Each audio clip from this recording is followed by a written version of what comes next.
Election time. ಹೀಗಾಗಿ ಬೆಳಗಿನ ಸಾಯಂಕಾಲ ಆಪಾದನೆ ಮಾಡೋದು ನಡೀತಾ ಇದೆ. ಅಭಿವೃದ್ಧಿ ಕೆಲಸ ಮತ್ತೊಂದು ಇವತ್ತೆಲ್ಲ ಕಡೆ ನಡೆದಾವೆ. ಈ ರೀತಿ ಒಂದು ಡೆವಲಪ್ಮೆಂಟ್ ನಡೆದಾಗ ಜನರ ಒಂದು ಮೈಂಡು ಡೈವರ್ಟ್ ಮಾಡೋ ಸಲುವಾಗಿ ಕಾಂಗ್ರೆಸ್ ಅವರು, ಯಾಕಂದರೆ ಅವರು ಇಡೀ ರಾಷ್ಟ್ರದಲ್ಲಿ ಅಧಿಕಾರ ಕಳ್ಕೊಂಡಿದ್ದಾರೆ. ಇನ್ನೂ ಇಲ್ಲೊಂದಿಷ್ಟು ಐಶ್ಯೂದಲ್ಲಿ ಇದ್ದಾರೆ. ಅದನ್ನು ಐಶ್ಯೂದಲ್ಲಿ ಇದ್ದದನ್ನು ಸ್ವಲ್ಪ ಜೀವ ಉಳಿಸ್ಕೊಳ್ಳೋ ಸಲುವಾಗಿ ಏನೇನೋ ಅಲಿಗೇಷನ್ ಮಾಡಿ ಪ್ರಯತ್ನ ಮಾಡ್ತಾ ಇದ್ದಾರೆ. ಅದು ಯಾವುದೂ ಪ್ರಯೋಜನ ಆಗ್ತಾಯಿಲ್ಲ. ಜನನೂ ಅದನ್ನು ಲೈಕ್ ಮಾಡ್ತಾಯಿಲ್ಲ ಮತ್ತು ಭಾಳ ಕೀಳು ಮಟ್ಟದ ಪ್ರಚಾರಕ್ಕೆ ಹೊಂಟಿದ್ದಾರೆ ಅವರು ಕಾಂಗ್ರೆಸ್ಸವರು. ಯಾಕೋ ಐಶ್ಯೂದಲ್ಲಿ ಇದ್ದಾಗ ಒದ್ದಾಡಕತ್ಯಾರ. ಅದಕ್ಕೆ ಆ ಕೀಳು ಮಟ್ಟಕ್ಕೆ ಪ್ರಚಾರ ಆದರೆ ಇನ್ನೂ ಸ್ವಲ್ಪ ಏನು ಜೀವ ಬರ್ತದೆ ಅಂತ ತಿಳ್ಕೊಂಡಿದ್ದಾರೆ. ಆ ಜೀವನ ಹೋಗ್ತದೆ. ನಾನು ಹೇಳ್ತೀನಿ, ಸಿದ್ದರಾಮಯ್ಯ ಅವ್ರು ಕಂಡ್ರೆ ಒಬ್ಬ ಹುಡುಗನೂ ಹೆದರಿಕಿಲ್ಲ, ಒಬ್ಬ ಹುಡುಗರಿಗೆ ಹೆದರಿಕಿಲ್ಲ.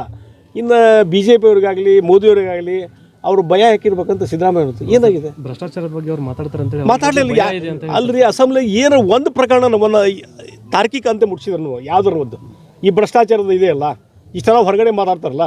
ಮನೆ ಬೆಳಗಾವಿದಾಗ ಅಧಿವೇಶನ ನಡೀತು, ಬೆಂಗಳೂರು ಅಧಿವೇಶನ ನಡೆದು ಒಂದಾದರೂ ತಾರ್ಕಿಕ ಅಂತ ಮುಟ್ಸಿದ್ರೆ ಹಾಗಾದ್ರೆ ನಾನು RS ಬಗ್ಗೆ ಮಾತಾಡ್ತೀನಿ. ಮಾತಾಡಿ ಯಾರು ಬೇಡ ಅಂತಾರೆ?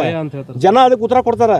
RSS ಬಗ್ಗೆ ಒಂದು ದೇಶಭಕ್ತಿ ಸಂಘಟನೆ, ಅದು ಇಡೀ ದೇಶವನ್ನು ಸಮಾಜವನ್ನು ಒಗ್ಗೂಡಿಸುವಂಥ ಕೆಲಸ ಮಾಡ್ತದೆ RSSದವರು. ಅಂಥವ್ರ ಬಗ್ಗೆ ನೀವು ಮಾತಾಡ್ತೀರಂದರೆ ನಿಮ್ಮ ಡಿಗ್ನಿಟಿ ಕಡಿಮೆ ಆಕತ್ತೆ ಅಷ್ಟೇ, ನಿಮ್ಮ ವ್ಯಕ್ತಿತ್ವ ಕಡಿಮೆ ಆಕತ್ತಿ. RSS ವ್ಯಕ್ತಿತ್ವ ಏನೂ ಕಡಿಮೆ ಆಗೋದಿಲ್ಲ. ಸರ್, ಈಗ ಇತ್ತೀಚೆಗೆ ಈಗ ಎಲ್ಲೆಲ್ಲಿ ಕರಿಬೇಕು ಅಲ್ಲಿ ಕರೆಯುವಂಥದ್ದು ಪ್ರಕ್ರಿಯೆ ನಡೀತಾ ಇದೆ. ಹೀಗಾಗಿ ಎಲ್ಲಿ ಮಿಸ್ಟೇಕ್ ಆಗಿದೆ ಅದನ್ನು ಸರಿ ಮಾಡುವಂಥ ಕೆಲಸನೂ ಮಾಡಿದ್ದಾರೆ. ಹೀಗಾಗಿ ಅದ್ರ ಬಗ್ಗೆ ನಾನು ಹೆಚ್ಚು ಕಮಿಟ್ ಮಾಡೋಕ್ಕೆ ಹೋಗಲ್ಲ. ಅದನ್ನೇ ಈಗೇನು ಕೆಲಸ ಕಾರ್ಯಗಳು ನಡೀತದೆ ಅದಕ್ಕೆ ಕಾನ್ಸಂಟ್ರೇಟ್ ಹತ್ತು ಕರೆದು ಅಂತ ಪ್ರಶ್ನೆನೇ ಇಲ್ಲ.